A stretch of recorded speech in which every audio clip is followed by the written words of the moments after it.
Guys, we did it. After 10 years, I have finally taken break.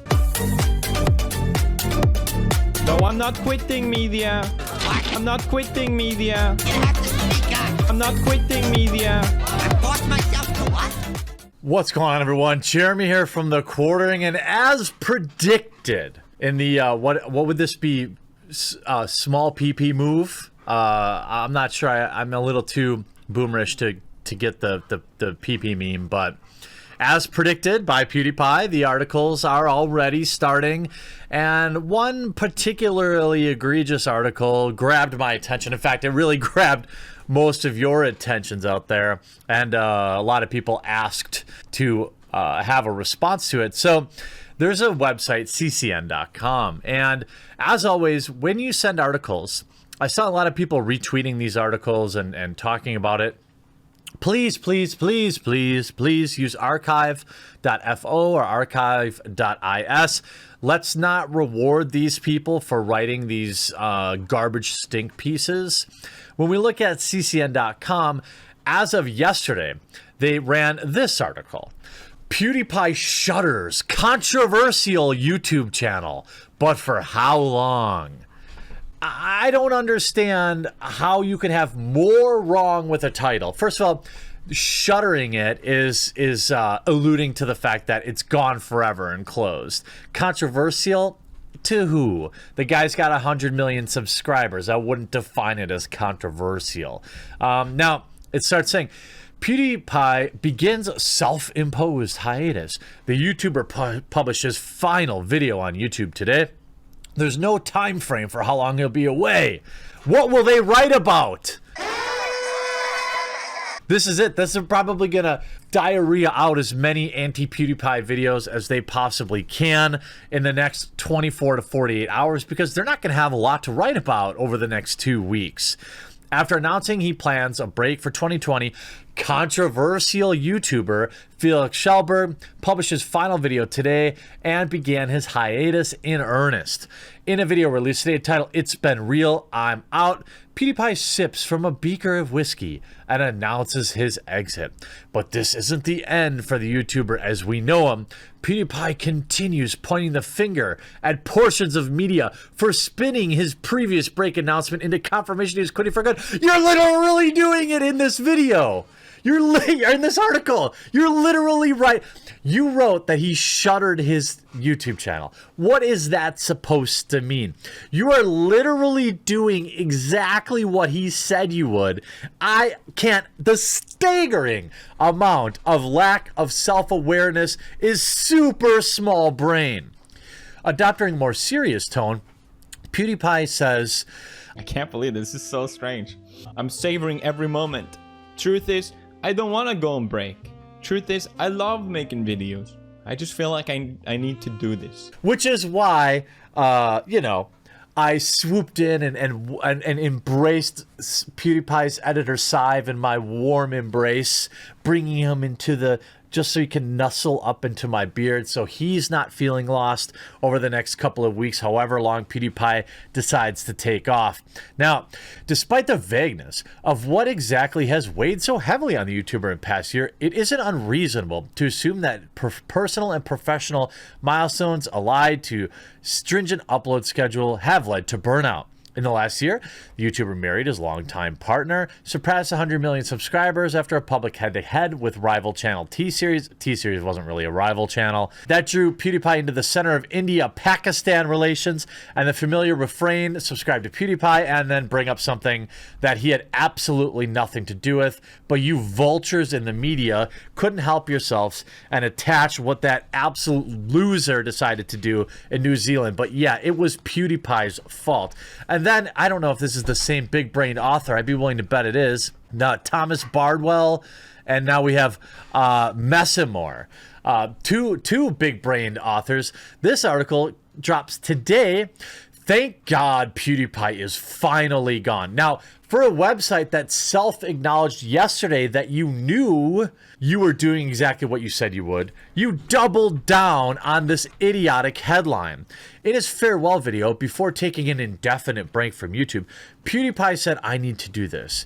We need you to even more, Felix. Oh, yeah, says the website with loads of PewDiePie clickbait articles with tons of ads. What? You're gonna have to speak up. I'm sure you need PewDiePie to take the break. Goes on, Pewds joked for years that he was out of good ideas. Yeah, we could tell after all the racist and anti-Semitic scandals. Yeah, sure.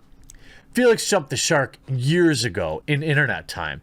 PewDiePie has joked for years that he'd run out of ideas for new videos. Good to see the king of YouTube has finally taken the joke seriously. We all could use a break from listening to him scream and snicker through another mind-numbing Minecraft video. Yeah, 100 million subscribers, tens of millions of daily views. Who exactly is this we you're referring to?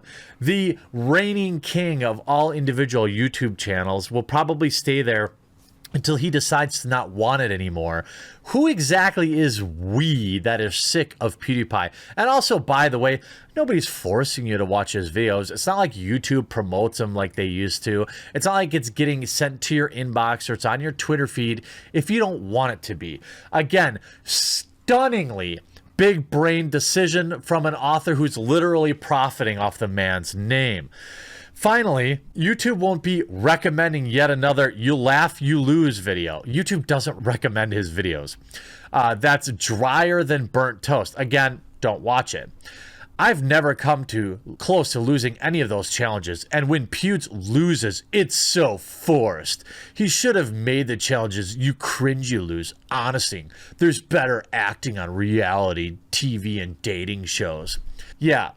Hamming it up for your audience, making an entertaining video, a video that objectively entertains more people than any other single YouTube creator, is somehow bad acting. And exactly who are you to judge it? Are you an acting coach? Clearly, if he is acting, and I don't have any indication that he is, it's clearly convincing because people keep coming back and subscribing in record numbers. The author continues. But that's just the tip of the iceberg. We could really tell PewDiePie was out of ideas when he started edgelording for views on a channel with young, impressionable subscribers. Oh, the classic, think of the kids. Oh, won't anyone think of the kids? Think of the 9-year-olds. Oh, won't somebody please think of the children? Oh, what is PewDiePie going to do to this world? When did you choose the dark path for views, Pewds? You were supposed to be YouTube's chosen one. Oh yeah, sick Star Wars reference, dude. The ability to speak does not make you intelligent. I actually love PewDiePie, I really do. Really? Given everything you've written about him, I find that extraordinarily hard to believe. I actually love PewDiePie, I really do, which is why I'm glad he's stepping away from the camera for a while, after 3 years of horrifying gaffes and cringeworthy scandals. He could only hope to benefit from laying low for a while getting some rest. I love how this guy, this dude jars his own farts and smells them on a nightly basis while he sits alone in his 500 square foot studio apartment with 9 roommates who all work part-time at the local coffee shop. This dude has the air of holier than thou that is so palatable I can barely stand it. But you really love PewDiePie, but you're gonna go on and bring up every mistake he's ever made. Ooh, the time he said the N-word, the whole Fiverr stunt. Then there was a time PewDiePie used a freelancer to hire 2 men to hold up a sign that read something really spicy. Yeah, it was a joke, obviously, all right? Was it a good taste joke? Probably not. Not a smart joke to make if you're PewDiePie, but it was a joke nonetheless. And bashing Finland for planting trees, that's a controversy? Felix could even make a farewell video without getting himself in trouble. He made fun of Finland for planting millions of trees and said no one cares. Holy crap. Could you be a bigger idiot? Obviously, either you purposely are misrepresenting the joke, which is what I want to credit you for because I can't imagine anyone is this dumb, or you completely didn't understand that the joke is that, yes, social media cares more about Mr. Beast planting 20 million trees than Finland planting significantly more. How do you not get that joke? PewDiePie mocks the free press. As a journalist, it really irked me when PewDiePie mocked the idea that journalism is important to a democratic society. We made it all the more galling was the context. He was making fun of news websites, asking users to turn off their ad blockers. That is funny to me. Because if you're so cutting edge and so smart with the way things work in the world, you would have remonetized, you would have had systems to monetize your websites long ago. Everybody knows that websites are unsustainable via standard ad revenue alone. It's been that way for 5 years. Why are you griping? You know how sick it looks when a website begs me to turn off ad blocker? It's like, give me content that I'm willing to pay for and subscribe to in some form, have a Patreon, a subscribe star, something like that, and maybe I'll consider backing it if it's high quality. But begging people to turn off ad block is just desperate. It's a sign of just how bad things are. For context, the creator who's made a fortune from ad revenue on some of the absolute lowest effort, most mindless, least useful content there is, it was pretty low of him to bash journalists for earning a living on their content. This guy sure sounds like he's a big fan of PewDiePie to me. I don't know. With friends like these, who would ever need enemies? And by the way, if your journalism was worth a damn, you could monetize it your own.